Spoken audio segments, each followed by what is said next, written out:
Welcome to Newburgh, New York, located in the mid-Hudson River Valley just 60 miles from New York City. It may seem like a peaceful place to live with a stunning view of the Hudson River, but this city is ranked number 9 for one of the most dangerous cities due to poverty, drugs, and organized crime.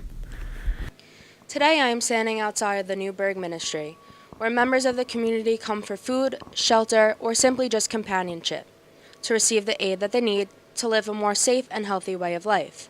Instead of focusing on the negative aspects of the city, such as the fact that it is the 9th most dangerous city in America, I'm going to be focusing on one of the positives, the Newburgh Ministry. It was founded in 1983 by a group of 5 sisters with different religious backgrounds who shared one vision: to call to the needs of the people in the community that need help to survive.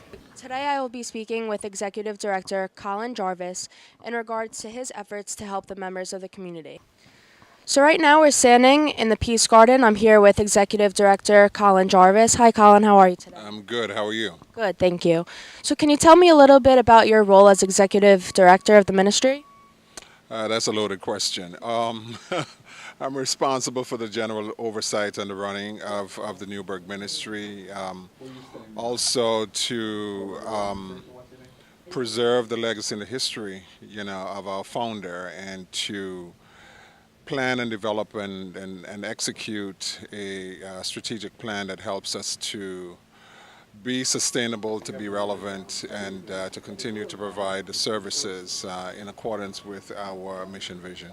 Right. So the ministry provides programs such as Jumpstart for kids. Winter Haven is a shelter for people to come and when they're seeking shelter during the winter when temperatures reach negative. So what are some of the struggles that you face with putting these programs together and making sure that you're doing everything you can for the members of the community in need? Well, it's always a struggle of resources. I mean, we have a very, very limited operating budget. I think what we do best is that we are incredible at seeking help and leveraging relationships and coordinating with other agencies and other entities that have an affinity to our mission vision. There's a saying that you can't solve all of the world's problems, and that's just truly the reality. What we do, however, is that we try to do the best job possible, on any given day to ensure that we treat, those who walk through our doors with the utmost respect, that we have really, explored avenues to bring the possibility of services and especially to solve problems and to manage crises. So although we have a very limited budget, I think we are able to achieve tremendous success by the virtue of the variety of programs that we offer. Jumpstart, for example, is an education and enrichment program that we started several years ago. First with a Orange County Church, Grace Community Church, and through a process of volunteerism. And when that dried up, we reached out to the Mounts Education Department, and they have stepped up really, really, beyond our wildest expectations, to the extent that they design and develop the curriculum and they coordinate the volunteers who will graduate and become teachers. Working with our kids to ensure Jumpstart, the concept is that we provide that trigger, that we intervene in such a way that there's a level playing field when they are in school, and even if they started behind grade level, that in some way, shape, or form through that process, we're going to get them there by our intervention. So now, considering that this area on Newburgh's East End is one of the most impoverished, devastating areas, why do you think this is? Why do you think this happened to the city? Well, the city of Newburgh is not unlike most inner cities across the United States. If you look at the history of the city of Newburgh, I mean, this was once a very thriving, affluent city. I mean, you just need to drive along Liberty Street, Grand Street, Du Bois Street, and look at the the remnants of the architecture. I mean, there was a tremendous amount of wealth that existed at one point in time. There was industry here. And like most inner cities in the United States, when industry moves out, the poverty moves in.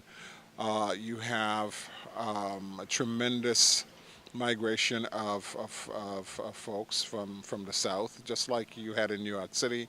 And then you have the immigrant population that moves in. And so you have less opportunities in terms of availability of jobs for low-income individuals, and we have to find a way to solve that. The myth that folks who live here are lazy or thugs, that they don't want to work, it's truly a myth. I see that every winter, for example, when there's a snowstorm and the guys from up the block are walking the streets with their shovel, looking to shovel somebody's driveway for a couple of dollars.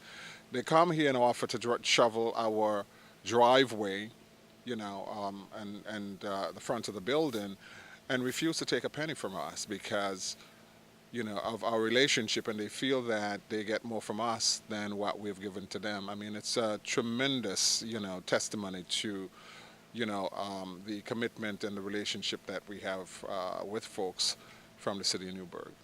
Right. What you're doing here is truly amazing. Thank you, Colin, for your time. I appreciate it. Very much. Thank you.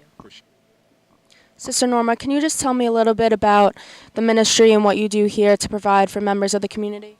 Okay. The ministry has been in business for 35 years, and we serve the people of the community, the disadvantaged people who live in the area.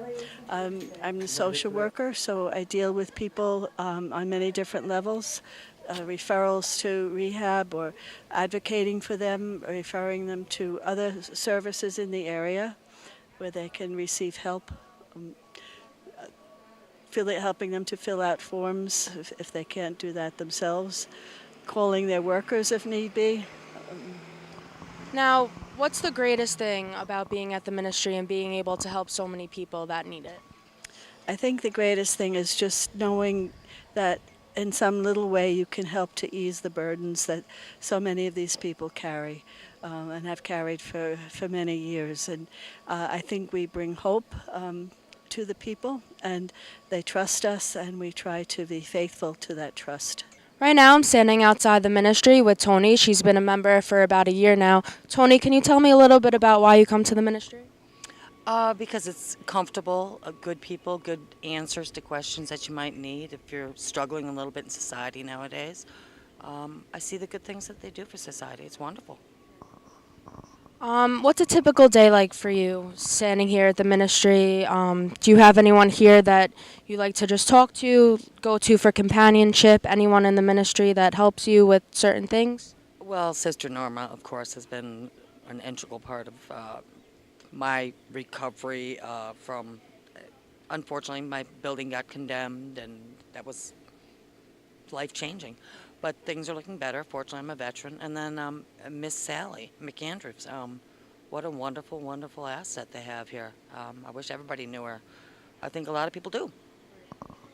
And what's your thought on just the fact that you were telling me before that not a lot of people know that this is available to them? I would have never known, except that I did live on Broadway across the street, and I just kind of stumbled across it.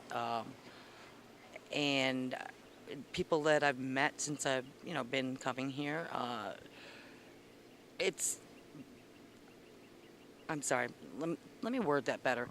People that I've known that don't know about it, from outside of the city of Newburgh, have started donating.